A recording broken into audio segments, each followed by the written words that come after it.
What's going on YouTube? Christian Hanna Horror here today, and today we're going to carry on a little bit of that Wes Craven we touched on earlier. We did People Under the Stairs the other day, and I revisited for the first time in probably, man, it's probably been like 4 years, Shocker. Now, I am a fan of this movie right off the bat, and I'm a big fan of the soundtrack. I actually love the poster, too, and you can see it behind me, but here's a better shot of it. I actually got this not long ago, guys. This is an original one-sheet for $20. Can you believe that? $20. And, you know, I typically don't buy original posters. Prints are usually my thing, but with this one, I really couldn't find a print, weirdly enough, and I was like, well, let me just see if an original is cheap, and it was, so gorgeous poster, Wes Craven Shocker poster. But here, guys, Wes Craven Shocker. First of all, this artwork's cool, but nothing beats that, baby, so we're going to use this for the video. Wes Craven Shocker, what a way to end the 80s for Wes. I'm a fan of this movie, and I have a great buddy, his name is Jay, who loves this movie, and I've got a quote from him on Shocker. Love that movie. Mitch Pileggi is crazy, and I can contest that Mitch Pileggi is in fact crazy. So Shocker's an interesting movie, and I absolutely have to start right here. The soundtrack for Shocker is one of the greatest hard rock soundtracks in a horror film ever. I mean, you've got Trick or Treat, which is all done by Fastway, and they murdered it. You've got Rocktober Blood. You've got Slaughterhouse Rock. There's a few others that I'm sure I'm skipping over. But one of my favorite soundtracks, music from the motion picture soundtracks, is Shocker. I'm talking amazing music.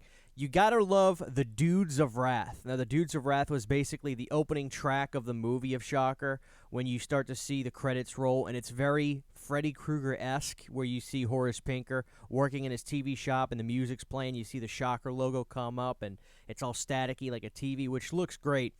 That is the Dudes of Wrath. Now, that's Desmond Child. It's a song written by Desmond Child, and it's got Paul Stanley from Kiss on vocals and Desmond on vocals as well. As well as the rest of the band is all supergroups from big bands, and that's a great song, the song Shocker. But the band is called the Dudes of Wrath, so you got to love that. You've got classics throughout the movie that we'll kind of talk about. But the opening of this movie, I love it. The opening of Shocker, it's very energetic. It's like, let's go, let's get ready to rock. I mean, and that's partially from the speed of the editing of the intro, and as well as the energy of it, as well as the song. So the opening of Shocker gets you ready to rock and roll. I don't think it's a perfect film. I'll tell you the few things I would change about it, okay? I think that the first half of this movie is the absolute best half of this movie. I think basically up until the point to where Horace Pinker dies is absolutely amazing. Now, I don't dislike the rest of the film, but there is an urgency to the beginning of Shocker before Horace Pinker is killed. But to talk a little bit about the plot real quick, so there is a mass murderer in a nice suburban area. It's very BTK killer-esque. He's a guy that shows up, hides in closets, and kills, just wipes people out, kills families. And there's no explanation for why Horace does this, but like it's like that X factor that I think BTK talked about. He goes, I'm just compelled to do it. And that's really scary when there's no real motivation behind being a mass murderer. He's just compelled to do it. Not that there's an explanation or a real motivation to want to be one, but you see a lot of these guys that have completely troubled childhoods, and they're traumatized, and they're miserable, desolate lives, and then they become killers because that's the mental, that's what happened to them. BTK was a normal guy, and he just got that X factor. So maybe that's something I put to the character of Horace Pinker. I kind of see him as a BTK type guy. But there is an urgency in the beginning of this movie because he's alive, and he is killing people, and no one can track him down. Our main character, he's like a football player, a normal guy, he's doing his thing. He's got his beautiful girlfriend, and, he's infatuated with women. He's always looking at women, talking to his girlfriend. He can't stay focused on the game. His coach is giving him hell. So you kind of feel for this guy. He's just kind of figuring out life. He gets concussed at practice, basically. He gets nailed hard by a tackle, goes home that night, and his girlfriend's with him. He has this weird dream that his family is getting murdered by Horace Pinker, who is unknown at the time. Nobody's tracked him down yet. And then the next thing he knows, his dream was a reality. So then he tries to tell his father, who is basically the police chief, the lead detective in the town, I know who this guy is. We got to go after this guy. And so they go after him. And I don't want to spoil too much of the plot, but basically this movie starts out as this really serious, intense, gripping, like mass murder serial killer movie. And then throughout halfway of it, it kind of turns into this almost supernatural-esque, Horace Pinker, dark comedy. He's kind of like this guy that's transporting through the power of electricity and television screens and body hopping. It turns into almost, not necessarily a comedy, but a dark comedy that's still intense with the killings and stuff like that. But the tone, I feel, changes in Shocker. Very interesting. There's like a darker shade of gray at the beginning and then somewhat of a lighter shade, which is interesting. But between the two parts of Shocker, I think up until you get to the point to where Horace Pinker is killed at the jail where he's electrocuted, oh my God, the intensity of the first half of the movie is amazing. I love it. My only gripe with Shocker is once we get to a sector of the movie where he's starting to have these premonitions of his friends and family that have passed away and they're dead, and the girlfriend, and he's talking to them and stuff in like this almost dream-esque sequence. I would cut all that out. I would cut all that section out and jump straight to the point after that, to where him and Horace are fighting each other and they're traveling through TVs and ending up in people's homes, and it's a really funny scene. But I would cut to that because this movie does seem a tad bit long for a slasher type movie. I think the runtime is just shy. It's 110 minutes, so it's knocking on 2 hours. It's not boring by any stretch, but I think you could cut a little bit of fat off of the movie. And if you did that, to me, I would think this movie is a dichotomy type of movie with this really serious vibe in the beginning, and then it turns into like a black comedy, which I like that element, the black comedy. I just think that the beginning half of this movie is great. I love the beginning half of Shocker. But overall, I am a big fan of Shocker. I think it's a really fun, energetic, electrifying, no pun intended, movie. Really entertaining. The cast is great in Shocker. The soundtrack, again, some of the standouts for me, the best song on the record, in my opinion, is certainly the second track of the album. I wish it was featured more in the movie. You hear the song when our main character and his father are at like a pub and they're kind of talking about what's going on and what he's letting him know about the dreams he had of the serial killer and trying to track him down.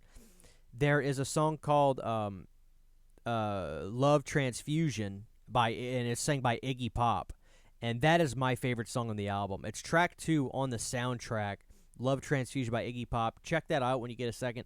I mean, everybody loves the opening track because it's the Shocker song, but Love Transfusion, Iggy Pop, man. And then you get Alice Cooper on the backing vocals of that. And when you hear No More Mr. Nice Guy kick in at the electrocution of his death sentence, that's amazing. I mean, it kills. It sounds so good because I've got the sound bar with the subwoofer. So one of the best elements about this movie is certainly the music. It's quite honestly, I think, the best, with the second best being Mitch Pileggi. I'm talking, this guy is crazy. I mean, he is so entertaining to watch in this movie. And he's a human, There's something to be said about Shocker being a Nightmare ripoff. It's certainly stylistically, from some of the things Wes does, especially the intro of the movie, it's very reminiscent of the way Freddy is prepping his hand glove in the beginning, where you see Horace Pinker at his TV shop and he's working on stuff and he's dialing stuff up with like a buck knife. It's very industrial looking and stuff like that. So Wes certainly took some elements from his previous work. I mean, I would call this a Nightmare ripoff in a sense. I genuinely would, but to me, that's not a bad thing. I mean, Nightmare on Elm Street was so big at the time that, yeah, it inspired a lot of stuff. It's funnier that this is actually Wes kind of taking some liberties from his previous works. But I think it's a great Nightmare ripoff. I think there are 2 standout Nightmare ripoffs I love. Shocker is one of them, and then there's a movie called Bad Dreams, which is great. It actually has one of the girls from Nightmare 3 starring in the movie. So that's great. But the thing about Shocker is it's a very fun movie. I had a blast revisiting this, And there's another movie really a lot like Shocker, and there are things that I like even more about that than Shocker, more so the pacing of the movie and things like that. It's called The Horror Show. It's also known as House 3. If you buy the House box set from Arrow, it's a Region B, but it plays in all regions, so you can get that. I think you can get that pretty cheap from Amazon UK, or you can get the Scream Factory Horror Show movie. I don't know if that's out of print or anything yet, but they're very similar. And it's worth watching. It stars Lance Henriksen too. So I would keep those movies pretty even. I might give the edge to Shocker at this point because of some of the really fun elements. The music is untouchable. I mean, the Horror Show has some cool songs in it, but the music in Shocker is untouchable. And there are some standout, absolutely exhilarating scenes in Shocker. For instance, like I said, when you see Horace Pinker getting electrocuted, and the look of that room is amazing, so awesome. With the Megadeth playing, it's great. The opening sequence of Shocker is money. But this movie could have, personally, for me, fallen flat, especially the second half of the film, could have fallen very flat if this gentleman wasn't in the role. I mean, I give the credit of this movie being as entertaining as it is to Mitch Pileggi. I mean, he really grabs that torch and runs with it, so to speak. So he gets all the credit, in my opinion. As far as this Blu-ray goes from Scream Factory, this is a great Scream Factory Blu-ray. This was a live film, which I believe was produced by Shep Gordon. Yeah, and Shep Gordon is a legendary music producer for bands like Alice Cooper and stuff. So this was like a company that he started, Alive Films, but the picture quality on this Blu-ray is great. The special features are great. You actually get a lot of good stuff with Jacques Hadekin, and you get some good stuff with actually Desmond Child, who was the producer of the soundtrack. Megadeth and Desmond Child did not get along, which is an interesting tale. But the picture quality on this was really good. It says 1080p. It doesn't really say what they got their camera stuff from, if it's the negative or something, but it looked really good. So if you don't own this Blu-ray from Shocker, I'd go ahead and get it. This was the artwork. I doubt you can get it with the slip anymore, but if that, if you buy it new, but this is the artwork that comes with the Scream Factory Blu-ray, and of course this is the classic theatrical poster artwork, which I love. So I think this is a great one to own, Shocker, from Scream Factory. So definitely give this one a shot. If you don't own it, I'd go ahead and get my hands on Shocker. I think it's probably still available. I can't see it being out of print. I don't think it is. I've never heard about it being out of print. So great Blu-ray. Definitely pick that up, guys. It's a great release from Scream Factory. Is Shocker. So let me know your thoughts. Let me know your history with this film. Like I said, I would love to know if you guys saw this, if anybody saw this in the theater.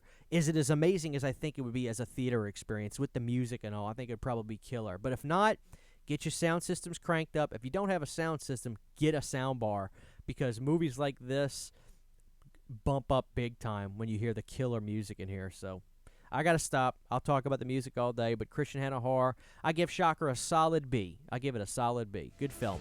So I love you guys, and we'll see you next time.